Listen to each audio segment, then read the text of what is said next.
हमारा 10th class की संस्कृत व्याकरण में कारक का टॉपिक चल रहा है, जिसमें हम 6 विभक्तियां पढ़ चुके हैं और आज हमारी 7वीं विभक्ति है अधिकरण कारक, जिसे हम पढ़ने वाले हैं। 7वीं विभक्ति,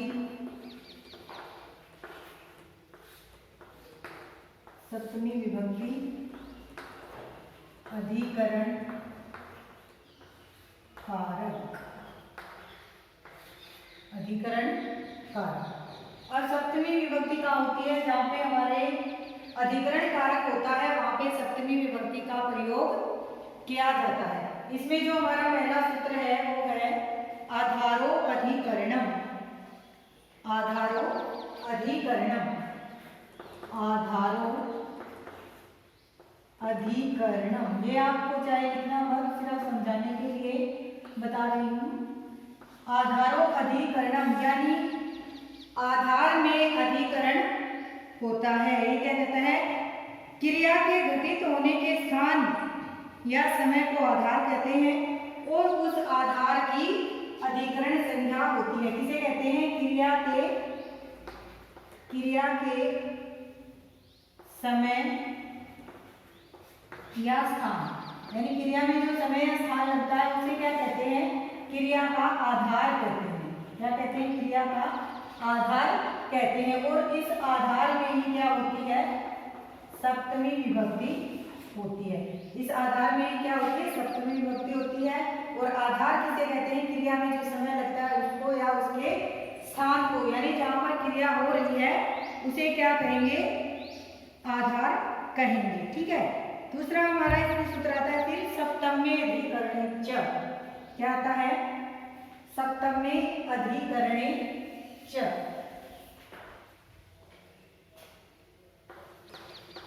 सप्तम्ये अधिकरणे, सप्तम्ये अधिकरणे च। ये सूत्र क्या कहता है कि जहां पर अधिकरण संज्ञा हो गई है उसकी 7वीं विभक्ति करेंगे। क्या हो जाएगा? जहां पर अधिकरण संज्ञा हो चुकी है, क्या हो चुकी है? अधिकरण संज्ञा, उसको क्या करेंगे? उसको 7वीं विभक्ति करेंगे। जिस क्रिया में अधिकरण संज्ञा हो चुकी है आधारो अधिकरण से, वहां पर फिर 7वें अधिकरण च, यानी अधिकरण में 7वीं होती है, उसमें 7वीं विभक्ति का प्रयोग हो जाएगा। ठीक है। अब देखिए जो आपके सिलेबस में सूत्र है जो आपको नोट करना है वो है पहला सूत्र यस्य च भावे भाव लक्षणम। यस्य च भावे भाव लक्षणम, ये आपको उतारना है। यस्य च भावे भाव लक्षणम, यस्य च भावे भाव लक्षणम। ये सूत्र क्या कहता है कि जिस क्रिया में कोई दूसरी क्रिया लक्षित हो रही हो, जब क्रिया में कोई दूसरी क्रिया क्या हो रही हो? लक्षित हो रही हो। लक्षणम यानी लक्षित हो रही हो। कहने का अभिप्राय क्या है कि एक क्रिया के होने के बाद जब दूसरी क्रिया होती है तो वहां पर 7वीं विभक्ति का प्रयोग होता है। किसमें होता है?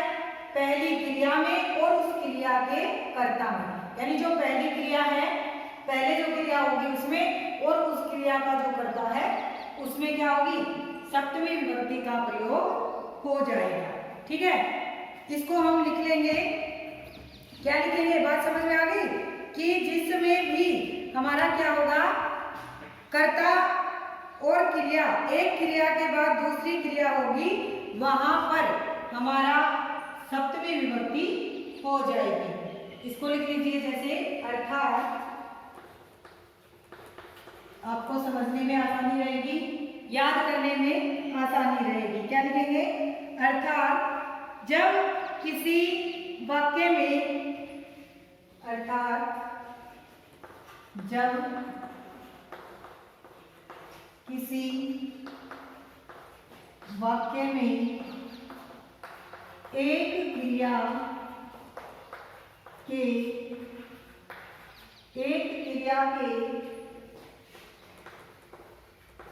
समाप्त होने पर, एक क्रिया के समाप्त होने पर दूसरी क्रिया, एक क्रिया के समाप्त होने पर दूसरी क्रिया होती है तो वहां पर प्रथम समाप्त क्रिया में और उसके कर्ता में, एक क्रिया समाप्त होने पर जब दूसरी क्रिया का होना पाया जाए, क्रिया का होना पाया जाए तो वह प्रथम क्रिया एवं उसके कर्ता में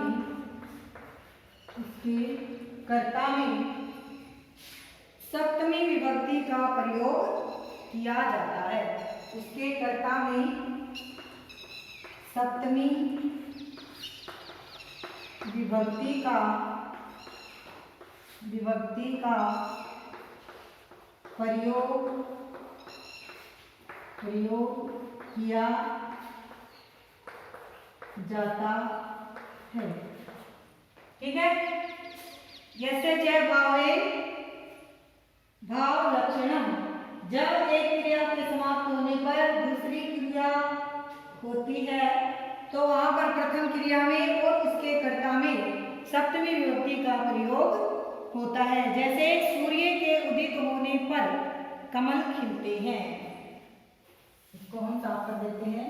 जैसे सूर्य के उदित होने पर कमल खिलते हैं, पहला हमारा उदाहरण क्या है, सूर्य के उदित होने पर कमल खिलते हैं। सूर्य के उदित होने पर कमल खिलते हैं। देखिए यहाँ पे हमारी दो क्रिया लक्षित हो रही है। पहला क्या है कि सूर्य उदय होगा और उसके बाद में क्या होंगे, कमल खिलेंगे। तो क्या हो जाएगा, सूर्य उदिते कमलानी विकसंति। सूर्य के उदित होने पर, तो सूर्य उदिते कमलानी विकसंति। सूर्य उदिते कमलानी विकसंति। सूर्य के उदित होने पर पहली क्रिया क्या हो रही है हमारी, सूर्य उदय हो रहा है और फिर उसका जो कर्ता कौन है, सूर्य, और क्रिया क्या हो रही है, उदित होना। तो दोनों में क्या होगी, पहली क्रिया में और उसके कर्ता में सप्तमी विभक्ति होगी। तो ये हमारी पहली क्रिया और ये इसका कर्ता। तो क्या हो गया, सूर्य उदिते कमलानी विकसंति। और देखिए उदाहरण, जैसे राम के वन में चले जाने पर दशरथ ने प्राण त्यागे। दूसरा उदाहरण क्या है हमारा, राम के वन में चले जाने पर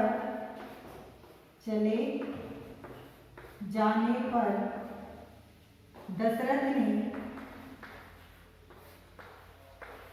प्राण त्यागे। यानी राम के जाने के बाद क्या हुआ, दशरथ ने अपने प्राण त्याग दिए। अब यहाँ पर भी देखिए हमें दो क्रिया प्राप्त हो रही है। क्या, पहले क्या हुआ है, राम वन में गए हैं, तो सप्तमी किसमें होगी हमारी, पहले क्रिया और उसके कर्ता में, यानी रामे वनम गते। क्या हो जाएगा, रामे वनम गते दशरथ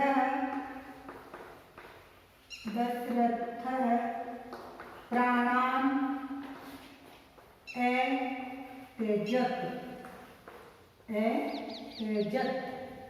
ठीक है, कि राम के वन में जाने पर दशरथ ने अपने प्राण त्यागे। त्यजत, राम ने अपने प्राण त्यागे, त्यजत। और देखिए उदाहरण, जैसे जब गाय दूही जा रही थी तब वह घर गया। जब गाय दूही जा रही थी, मतलब दूध निकाला जा रहा था, दूही जा रही थी, तब वह घर गया। यानी पहले क्या हुआ, गाय का दूध निकाला गया, गाय का दूध निकाला गया और तब वह क्या हुआ, घर पहुंचा। तो पहले हमारी क्रिया क्या है, दूहना, और उसकी कर्ता क्या है, गाय। तो सप्तमी किसमें होगी, उन दोनों में ही। क्या हो जाएगा, गोसु दूयमानाशु, क्या हो जाएगा, गोसु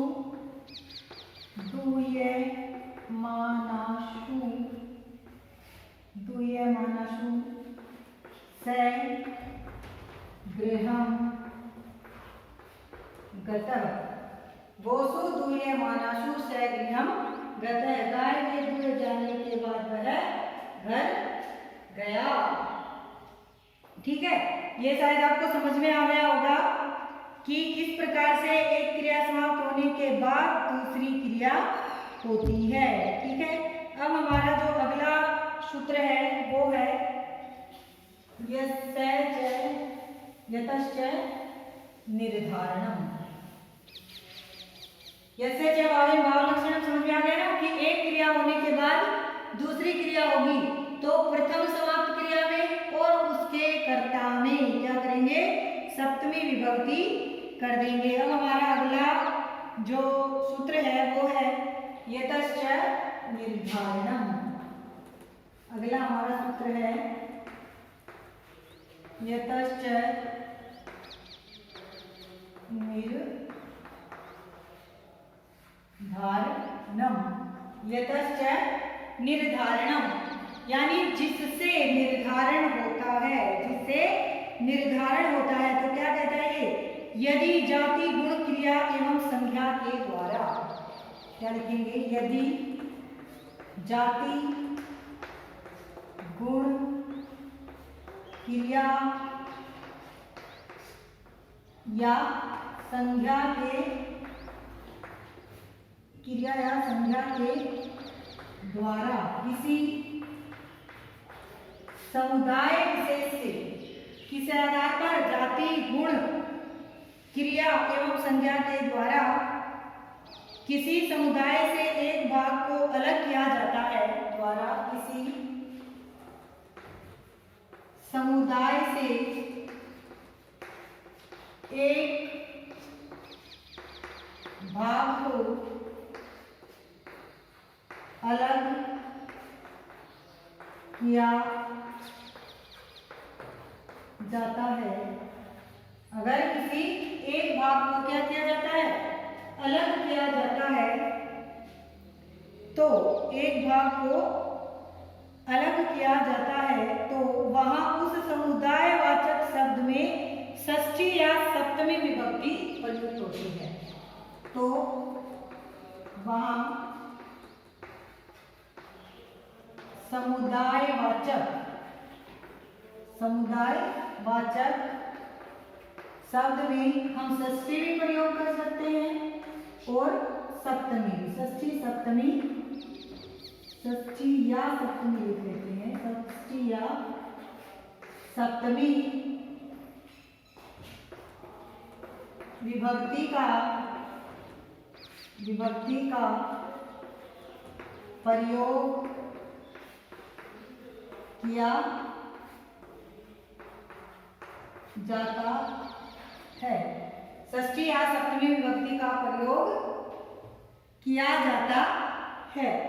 ठीक है, जैसे हमारे कुछ उदाहरण हैं। पहला हमारा उदाहरण है, समझ में आ गया ना, कि यानी किसी जाति गुण क्रिया या संज्ञा के आधार पर जब एक समुदाय विशेष से किसी को क्या किया जाता है, अलग किया जाता है, तो वहां पर हम षष्ठी और सप्तमी दोनों विभक्तियों में से कोई एक कर सकते हैं। दोनों ही क्या होगी, हमारी सही होंगी। जैसे मनुष्यों में ब्राह्मण श्रेष्ठ है, इसको साफ कर लेते हैं। पहला हमारा उदाहरण क्या है इस सूत्र का, कि मनुष्यों में ब्राह्मण श्रेष्ठ है। पहला उदाहरण है मनुष्यों में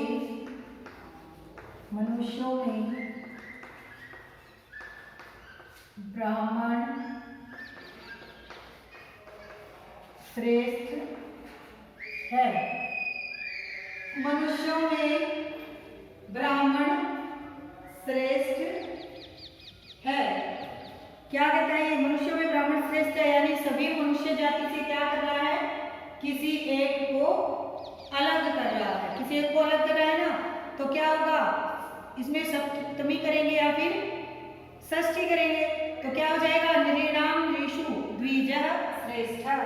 क्या हो जाएगा? मनुष्यों में तो नृणाम या नृषु, नृणाम नृषु ब्राह्मण श्रेष्ठ है। क्या हो जाएगा? ब्राह्मण श्रेष्ठ है, या ब्राह्मण को संस्कृत में बोलते हैं द्विज, तो ये भी लिख सकते हैं द्विजः, द्विजः श्रेष्ठ। नृणाम नृषु ब्राह्मण या द्विजः श्रेष्ठ। कवियों में कालिदास श्रेष्ठ है। दूसरा उदाहरण हमारा क्या है? कवियों में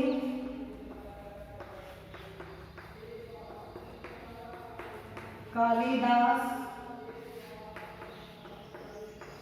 श्रेष्ठ है। अब देखिए कवियों में श्रेष्ठ बता रहा है किसको? कालिदास को। तो क्या होगा? यतश्च निर्धारण से कवियों में षष्ठी कर देंगे, कवि नाम या सप्तमी करेंगे, कविषु कालिदास है श्रेष्ठ है। कवि नाम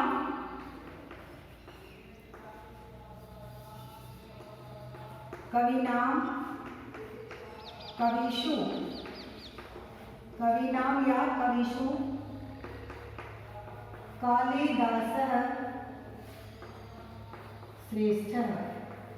कवि नाम या कविषु कालिदासः श्रेष्ठ है। कवियों में कालिदास श्रेष्ठ है। कवियों में क्या है? कालिदास श्रेष्ठ है। और देखिए जैसे गायों में काली गाय बहुत दूध देती है। तीसरा हमारा उदाहरण है गायों में काली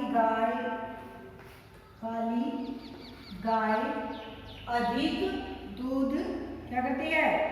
देती है। गायों में काली गाय बहुत दूध देती है। गायों में काली गाय बहुत दूध देती है। तो क्या हो जाएगा? गायों में, गाय की गांव या गोशु, सप्तमी षष्ठी करेंगे तो क्या होगा? गांव या गोशु। कृष्णा बहुक्षीरा। क्या हो जाएगा? गांव या गोशु काली गाय यानी कृष्णा और दूध देती है बहुक्षीरा, बहुक्षीरा। गायों में काली गाय अधिक क्या करती है?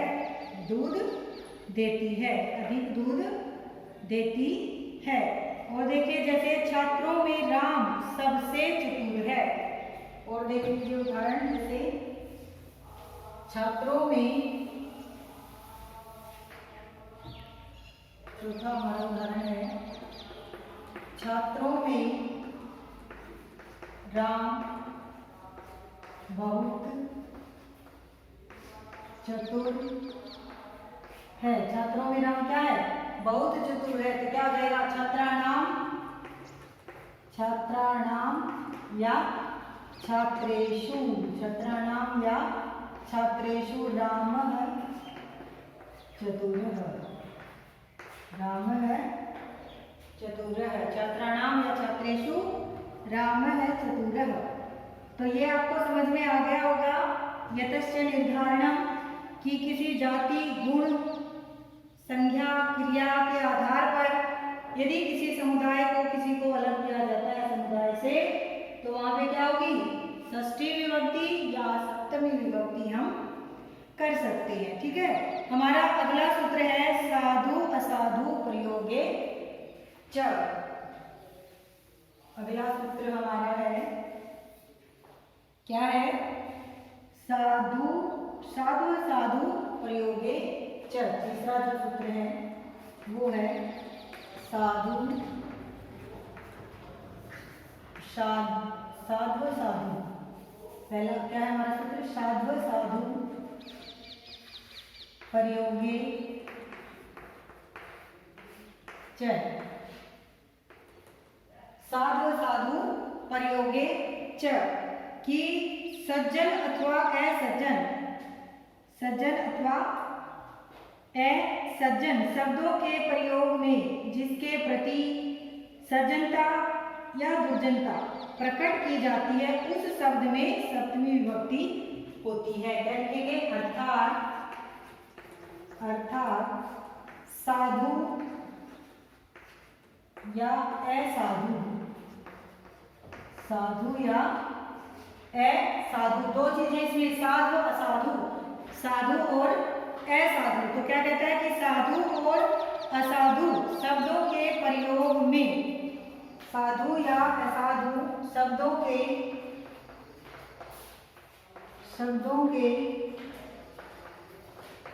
प्रयोग में जिसके प्रति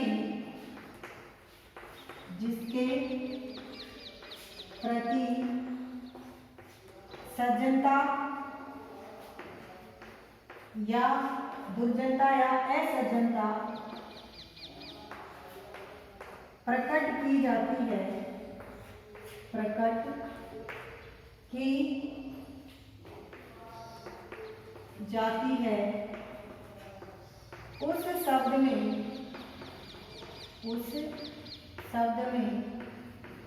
सप्तमी विभक्ति का, सप्तमी विभक्ति का प्रयोग, सप्तमी विभक्ति का प्रयोग किया जाता है, सप्तमी विभक्ति का प्रयोग किया जाता है। यानी जिसके प्रति कोई बुरा व्यवहार करता है या अच्छा व्यवहार करता है, सज्जन या दुर्जनता को प्रदर्शित करता है, उस शब्द में क्या करेंगे, हम सप्तमी विभक्ति करेंगे। जैसे उदाहरण देखिए, कृष्ण माता के लिए अच्छा है, मामा के लिए बुरा है। कृष्ण, उदाहरण क्या है हमारा, कृष्ण माता के लिए अच्छा, माता के लिए अच्छा, वह मामा के लिए बुरा है, के लिए बुरा है। अब इस वाक्य में दोनों ही आगे हमारे, बुरा भी और अच्छा भी, यानी सज्जन और दुर्जन दोनों आगे, साधु असाधु, तो दोनों में क्या करेंगे, हम सप्तमी विभक्ति करेंगे जिसके प्रति वो सज्जन और दुर्जन व्यवहार करता है। तो क्या होगा, कृष्ण मातृ साधु, माता के प्रति अच्छा है तो क्या हो जाएगा, कृष्ण, सप्तमी विभक्ति मातृ शब्द की क्या हो जाएगा, मातृ साधु, मातृ साधु। ये हो गया कि कृष्ण माता के लिए अच्छा है। अब इसी के अंदर दूसरा वाक्य क्या है कि मामा के लिए बुरा है, तो क्या हो जाएगा, मातुले असाधु च, कृष्ण मातृ साधु और मातुले यानी मामा के लिए, मातुले असाधु यानी बुरा है, असाधु च, ठीक है। कृष्ण मातृ साधु मातुले असाधु च, कृष्ण माता के लिए अच्छा और मामा के लिए क्या है, बुरा है। अगला हमारा सूत्र है निमित्तात् कर्म योगे। अगला सूत्र है हमारा निमित्तात् कर्म योगे, निमित्तात् कर्म योगे। अब ये सूत्र क्या कहता है कि यदि किसी वाक्य में क्या हो, जब कोई व्यक्ति किसी निमित्त यानी उद्देश्य के लिए कोई कार्य करता है तो उस उद्देश्यवाचक शब्द में सप्तमी विभक्ति होती है। लेकिन अर्थात जब कोई व्यक्ति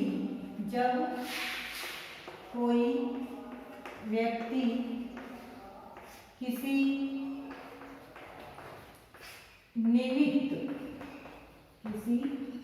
निमित्त यानी उद्देश्य, निमित्त क्या होता है, उद्देश्य, जब कोई व्यक्ति किसी निमित्त या उद्देश्य के लिए कार्य करता है, निमित्त या उद्देश्य के लिए कार्य करता है, उद्देश्य के लिए कार्य करता है तो उस निमित्तवाचक या उद्देश्यवाचक भी लिख सकते हैं। निमित्तवाचक या उद्देश्यवाचक शब्द में सप्तमी विभक्ति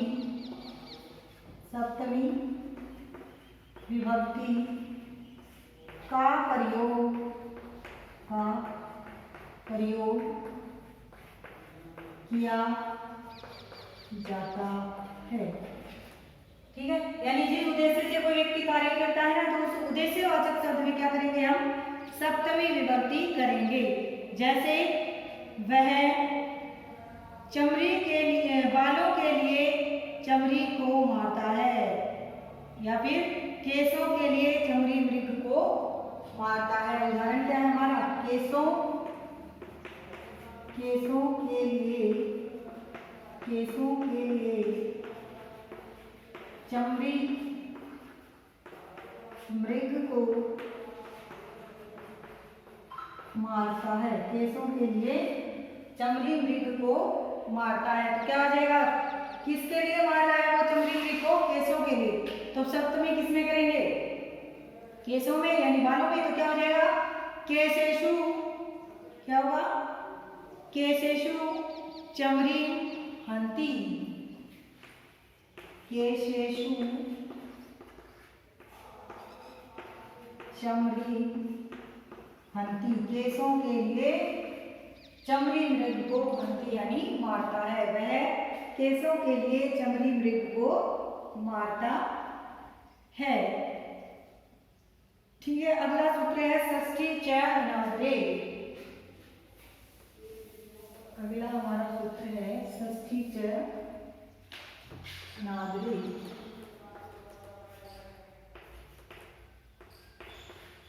षष्ठी च अनादरे, षष्ठी च अनादरे यानी अनादर अर्थ में। षष्ठी च अनादरे क्या कहता है कि अनादर की अधिकता होने पर जिसके प्रति अनादर प्रकट किया जाता है उस शब्द में षष्ठी विभक्ति होती है, और जिसका अनादर किया गया है उसमें क्या होगी? षष्ठी या सप्तमी विभक्ति हम विकल्प से कर देंगे। तो क्या लिखेंगे? अनादर की अधिकता होने पर, अनादर की अर्थात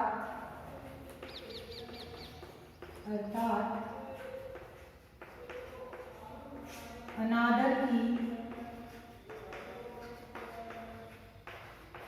अधिकता होने पर, अनादर की अधिकता होने पर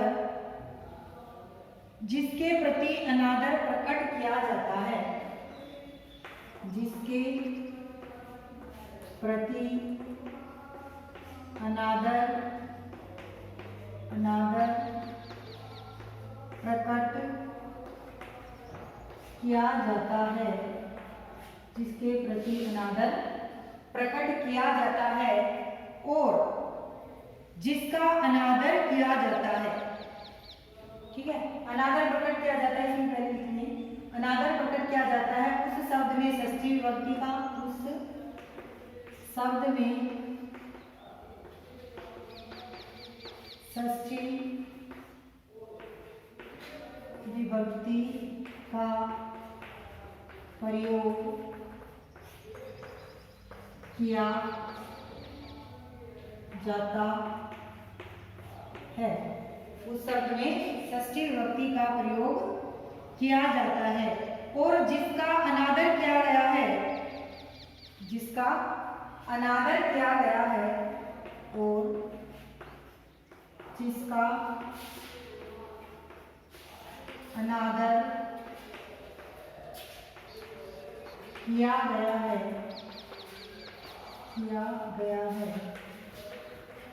उस शब्द में षष्ठी या सप्तमी, षष्ठी या सप्तमी विभक्ति का प्रयोग किया जाता है। षष्ठी या सप्तमी विभक्ति का प्रयोग किया जाता है। जैसे वह पिता को रोता हुआ छोड़कर विदेश चला गया। वह पिता को रोता हुआ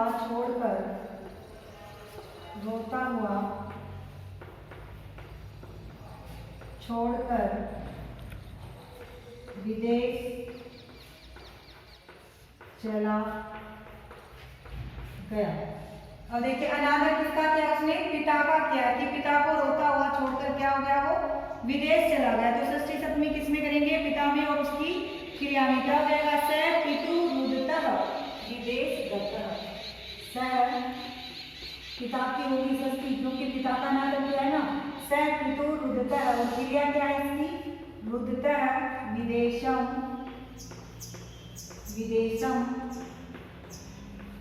गतः। वह पिता को रोता हुआ छोड़कर विदेश चला गया। पिता का अनादर किया है और क्रिया क्या है कि वो पिता रो रहा है, इसलिए षष्ठी और सप्तमी किसने किया, हमने पिता में और रोने में। तो ये था आज का आपका सप्तमी विभक्ति। इसका आगे का टॉपिक हम अगले वीडियो में पढ़ेंगे। तब तक जय हिंद जय भारत।